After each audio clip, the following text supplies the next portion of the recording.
성경은 모든 일 속에서 감사하는 것이 하나님의 뜻대로 살아가는 방법이다 이렇게 말합니다. 그러니까 범사라는 얘기는 모든 일이거든요. 나에게 일어나는 모든 일에서 감사하는 게, 감사하면서 살아가는 게 우리 신자들에게 주신 하나님의 뜻이다. 나에게 닥쳐진 모든 일에 감사하면서 살아가는 것이 우리를 향한 하나님의 뜻이다 라고 말을 합니다. 데살로니가전서 5장 18절 말씀한 것이죠. 같이 한번 크게 읽겠습니다. 범사에 감사하라. 이것이 그리스도 예수 안에서 너희를 향하신 하나님의 뜻. 이게 하나님의 뜻이에요. 신자들이 어디에서 하나님의 뜻을 찾아야 될까요? 성경에 몇 군데 나오는데 그 중에 가장 유명한 것 중에 하나가 이거예요. 우리의 삶에 일어나는 모든 일 속에서 감사거리를 찾아내는 것. 성경은 수많은 곳에서 감사의 명령을 합니다. 감사하며 살아라는 거죠. 감사하며 사는 삶이 신자됨의 가장 기본 자세예요. 특별히 이제 성숙한 신자면 성숙한 신자일수록 내 삶에서 감사거리를 더 많이 찾아내죠. 그러니까 인간은 누구나 똑같아요. 감사거리도 있고 불평거리도 있는데 똑같아요. 그런데 성숙한 신자일수록 불평거리 안에서도 감사를 찾아내죠. 왜냐하면 모든 상황에서 감사를 해야 되는 게 하나님의 뜻이니까. 그 불평거리 안에서도 감사를 찾아낼 수 있는 신자들이 성숙한 신자입니다. 이런 말이 있어요. 아까 우리가 동영상에서 봤는데 기억하시는지 모르겠습니다. 감사는 주어지는 것이 아니라 발견하는 것이다. 그러니까 신자는 감사할 일이 있을 때 감사하는 게 아니라, 내가 감사할 일이 있을 때만 감사하는 게 아니라, 나에게 감사거리가 없을 때라도 감사거리를 찾아서 감사하는 자라는 뜻이죠. 우리는 사실은 감사를 위해서 부름을 받았다 이렇게 말하게 됩니다. 신자의 뜻, 우리를 향한 하나님의 뜻이 감사니까. 그럼 우리는 불평불만하던 인생에서 감사하는 인생 살라고 부름받았다 이렇게 해석해도 되잖아요. 이게 하나님 뜻이니까, 그죠? 그럼 우리는 얼마나 감사를 하고 살아갈까요? 1년 동안, 한 해 동안 서울에만 딱 한정돼서 말씀드립니다. 서울의 그 소방방재본부에 119죠. 미국으로 말하면 911에 그 신고받고 나가서 해결해야 되는 건수가 보통 250만 건이라고 합니다. 뭐 구급이 한 45만 건, 구조가 5만 건, 화재가 2만 건, 동물안전이 만여 건, 뭐 이렇게 되는 거예요. 그러니까 1년 동안 이 911 사람들이 나와가지고요, 119 소방대원의 출동으로 사람들이 건강, 생명, 자기의 가족을 지키고 재산의 보호와 도움을 받았어요. 그들의 출동으로 도움을 받은 거예요. 살아난 거예요. 죽은 사람들 살아난 거죠.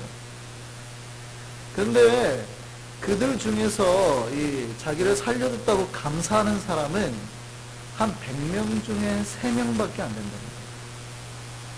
퍼센트가 굉장히 낮죠. 한국의 기독교인의 수가 많이 줄었습니다. 그죠? 근데 지금 대략 한 10% 정도 됩니다. 그러면 평균적으로 구조받은 사람 중에 크리스찬이 그 정도 똑같이 분포되어 있다고 하면 감사합니다. 왜? 감사가 삶의 그 모토인 사람들이 크리스찬이니까. 그러면 보통 소방대원에게 감사합니다라고 말을 하는 사람이 10%는 돼야 되잖아요. 불신자들이 한 명도 안 했다 쳤을 때, 불신자들이 한 명도 감사합니다라는 말을 안 했다 했을 때, 최소한 소방대원에게 감사합니다라고 살려주고, 이렇게 살려줬다고 감사합니다라고 말하는 사람이 10%는 돼야 말이 되는 거예요. 크리스찬이 올바르게 우리가 살아간다면, 나를 살려줬으니까, 그죠? 그런데 전체를 통틀어 놓고 봐도 3%밖에 안 된다는 거예요. 그러니까 크리스찬도 자기 입에서 감사가 나오지 않고 있다는 거예요. 그러니까 이게 신자, 불신자 다 합쳐서 3%니까 크리스찬 중에 감사를 표하는 사람이 거의 2% 된다는 거예요.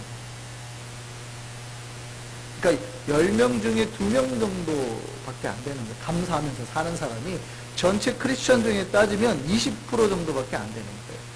삶에서 누군가 나를 도와줬을 때 감사합니다라고 말하는 사람이 10명 중에서 한 2명 정도밖에 안 됩니다.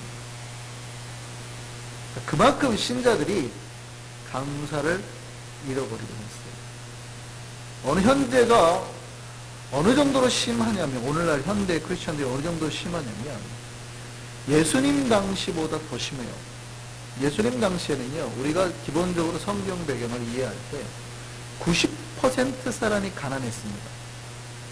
그러니까 예수님을 따르는 사람들이니까 바리새인 몇 명, 대제사장급 몇 명, 한 10% 정도로 빼고는 다 가난했어요. 아주 극빈자예요. 그러니까 먹을 게 없으니까 몸을 팔아야 되고 막 땅에 떨어진 이삭을 주워 먹고 살아야 돼. 이런 형편인 거예요. 90%가. 되게 가난했을 때인 거죠.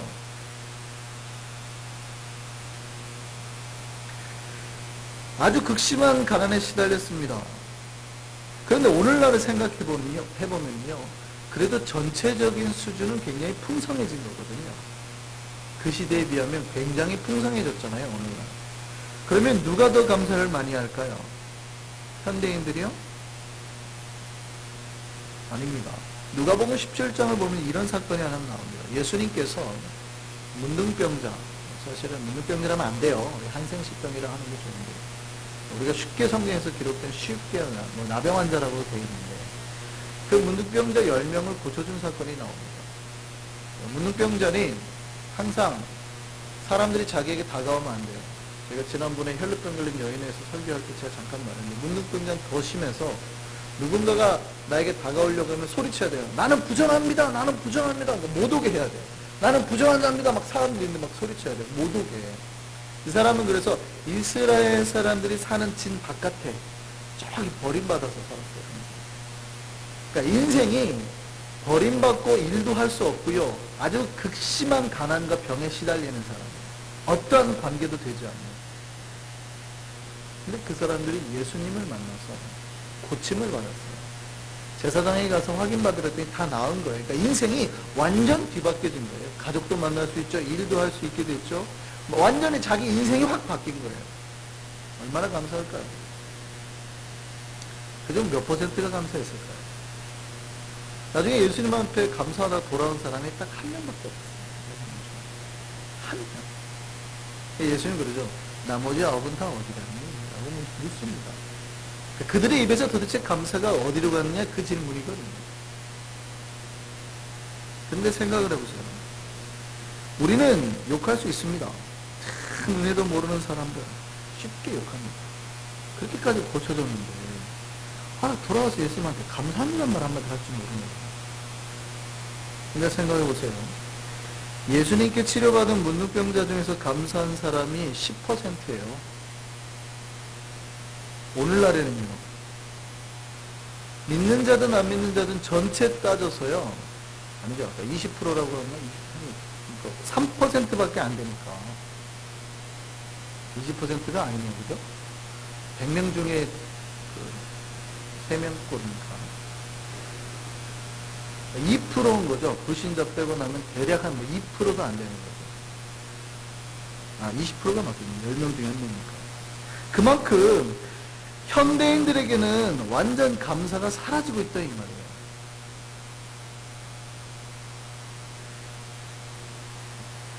하나님이 이스라엘 백성을 선택하셨습니다.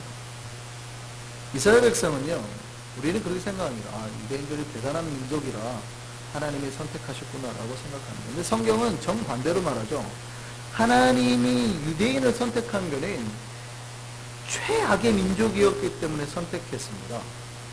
그러니까 여기는 지지리도 배운 민족도 아니고 베두인이니까 땅도 없어가지고 돌아다니는 민족이 아주 소수 민족이고, 여러분 한 몇백 년 동안 종살이를 하잖아요.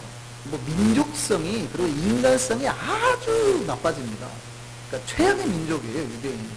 여러분 생각해보세요. 여러분 우리가 일제강점기 치하에 몇십 년 바꿔도 아직도 우리 속에 일제 압제 강점에 대한 그게 있잖아요. 여러분 닭강 그러고 오뎅 주세요, 벤또 주세요 이러고 그러잖아요.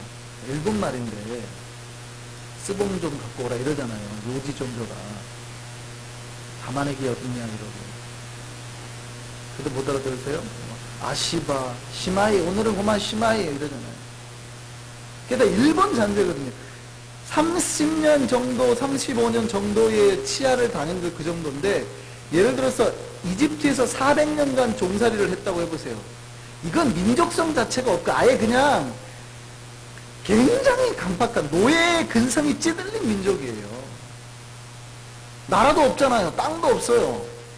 그 원래 그냥 양치면서 사는 민족이에요. 그리고 그 소수민족. 우리는 뭐 유대인이 되게 뛰어나다고 생각하는데 하나님이 유대인을 선택한 이유는요, 가장 못난 놈을 들어서 가장 영광스러운 민족으로 바꾸기 위함이었어요. 신명기 7장 7절 말씀 보시죠.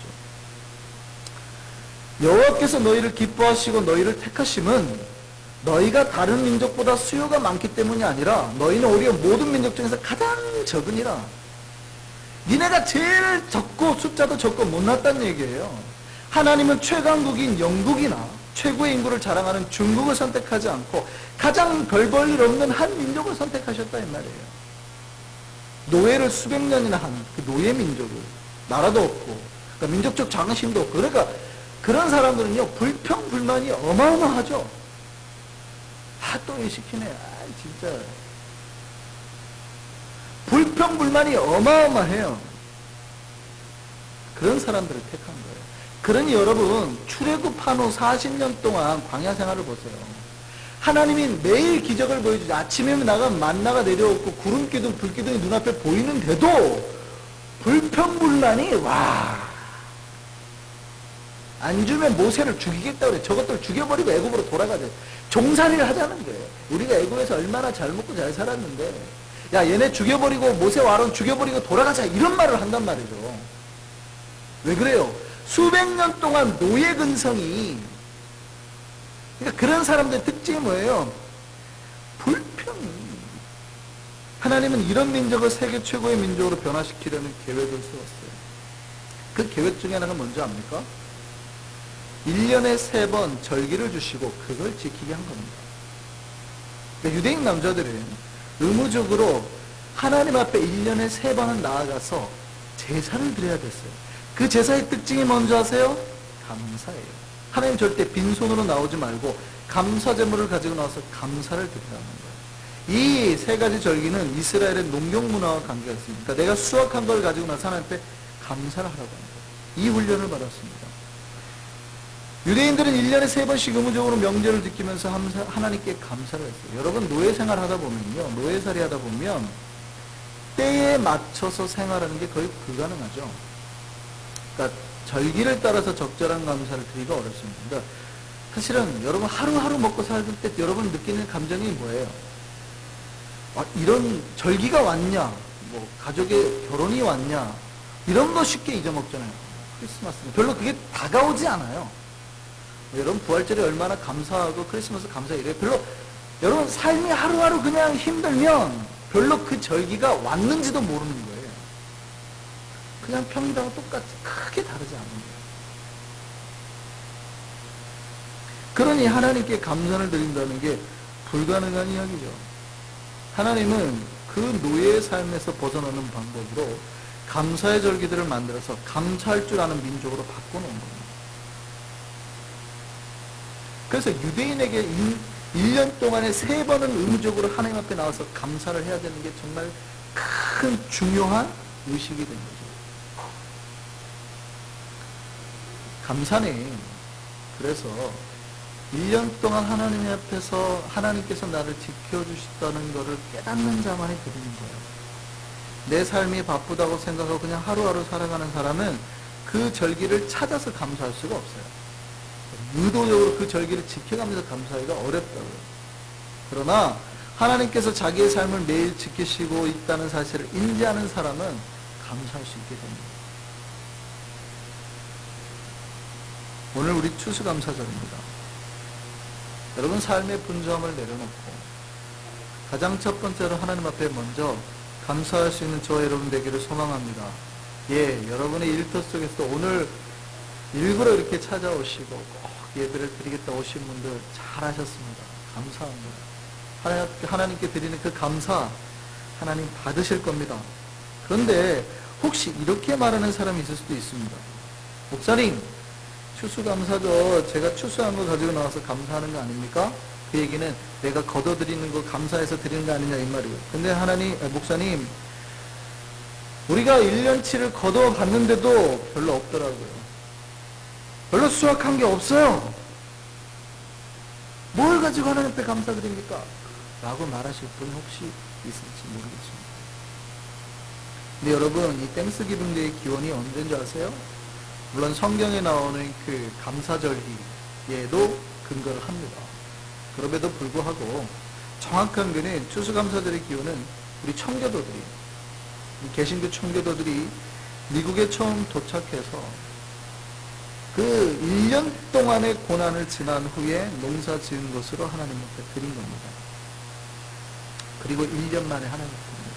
그런데 여러분, 1년간의 삶이 그렇게 풍요로운 삶이 아니었습니다.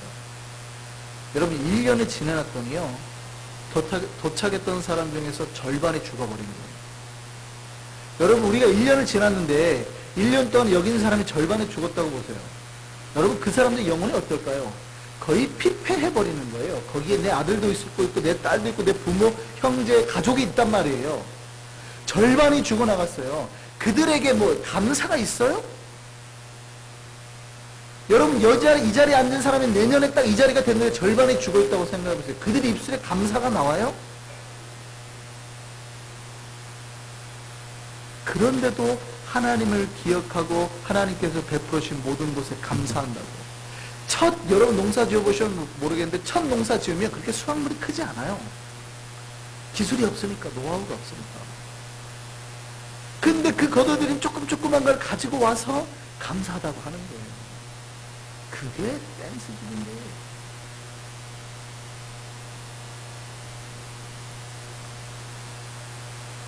그러니까 원래 추수감사절은 풍성한 거를 모아두고 감사를 한 게 아니라 내가 가진 것이 없지만은 그 모든 것조차 하나님께서 채우심을 믿고 드린 거예요. 더 정확하게 말하면 내가 지금 가진 건 진짜 별로 없지만 우리와 함께 하시는 하나님으로 인하여서 감사하며 절기를 보내는 게 추수감사절의 진짜 목적입니다. 오늘 본문에서 하박국이 이렇게 고백합니다. 오늘 본문 다시 한번 보겠습니다. 하박국 3장 17절 자세히 한번 보세요. 비록 무화과 나무가 무성하지 못하며 포도나무에 열매가 없으며 감람나무에 소출이 없으며 밭에 먹을 것이 없으며 우리의 양이 없으며 외양간에 소가 없을지라도 나는 여호와로 말미암아 즐거워하며 나의 구원의 하나님으로 말미암아 기뻐하리로다. 하나님, 하박국이 하나님 앞에 감사를 드리려고 갔대요. 감사를 드리려고 자기의 삶을 돌아봤더니 야, 이렇게 없을 수가 없나요? 야, 이렇게 없을 수가 있나요? 포도 열매가 없고 감람 열매가 없고 양도 없고 소도 없고. 저 다시 한번 보세요. 어떻게 돼 있어요? 없으며 다 없더라는 거예요. 없으며 밥도 없고 국도 없고 뭐 반찬도 뭐 아무것도 없는 거예요. 지금 포도도 없고 소도 없고 뭐 감람나무도 없고 밭에 먹을 것도 없고. 여러분, 땡스기빙 데이 하나님 앞에 감사해서 뭘 드리려고 봤더니 없더라는 거예요. 그래서 하박국이 4번 연속해서 뭐라 그러냐면 없으며 그 다음에 뭐라요? 또 그 다음에 없을지라. 4번 없으며 말하고 5번째 없을지라. 없고 없지만 그 다음에 그래도 없을지라도. 하박국은 즐거워하며 기뻐하면서 제사를 지내겠다고, 하나님 앞에 즐거워하며 기뻐하며 나아가겠다고 감사로 나아가는 거예요. 여러분, 감사절은 어떻게 드리는 겁니까? 예. 풍성해서 드리는 거 좋지요. 꼭 그랬으면 좋겠습니다. 그런데 비록 여러분 삶에 없더라도 없을지라도 즐거워하며 기뻐하며 나아가는 거예요. 누구 때문에요? 여호와 때문에. 하박국이 봤더니 돈은 없고 물질은 없고 건강도 없고 아무것도 없지만 내 곁에 봤더니 하나님이 계시더라고요. 야, 그러면 하나님 때문에 내가 즐거워하며 기뻐하며 나아가야겠다. 세상 사람들의 감사의 조건은 대부분 건강이고 돈입니다. 그런 거 채워지면 감사해요. 그러나 신자들의 기준은 다르죠. 내 눈으로 보이는 것으로 내가 인생의 갈증을 해결하려고 하면 마치 바닷물과 같아서 그거는 마셔도 더 갈증이 나는 거죠. 오늘 아침에 그 SNS에 재밌는 글이 하나 올라왔어요. 지구상의 갑부 중에 한 명이었던 그 애플을 만든 스티브 잡스, 죽기 직전에 했던 글이 하나 떠올랐답니다. 자기가 그걸 알았대요. 자기는 돈이라는 거는 뭐 아쉬워본 적이 없잖아요. 얼마나 돈을 많이 벌었는지. 근데 자기가 죽기 직전에 한 말. 돈이 어느 정도 있고 난 뒤부터는 돈이 눈을 두고 살아가는 게 아니에요. 다른 말이에요. 더 큰 의미에 초점을 두고 살아야 되는데 라고 죽습니다. 여러분, 우리가 돈이 채워지면 만족하고 행복할 것 같으세요? 아닙니다. 바닷물과 같아서요. 마시면 마실수록 더 가득해집니다. 신자의 진짜 감사의 기준은 하나님입니다. 하박국처럼 나의 구원에 하나님을 인하여 기뻐하는 것. 비록 내 삶에 여러 문제가 있더라도 나의 구원에 하나님으로 인하여서 기뻐하는 것. 이게 신자의 진짜의 감사의 기준입니다. 우리의 진짜 기쁨, 우리 진정한 기쁨과 감사는 오직 하나님 한 분이어야 합니다. 왜냐하면 그분 한 분으로 우리가 감사하고 만족하면 하나님 다른 거 사실 다 채워주시거든요. 저는 이번 추수감사절이 내 소유로 드리는 감사와 함께 다시 한번 함께 하시는 그 하나님을 인해서 감사하는 추수감사절 되기를 소망합니다. 이 감사로 이 절기를 통해 주님 앞으로 기쁨으로 나아가는 우리 되기를 소망합니다.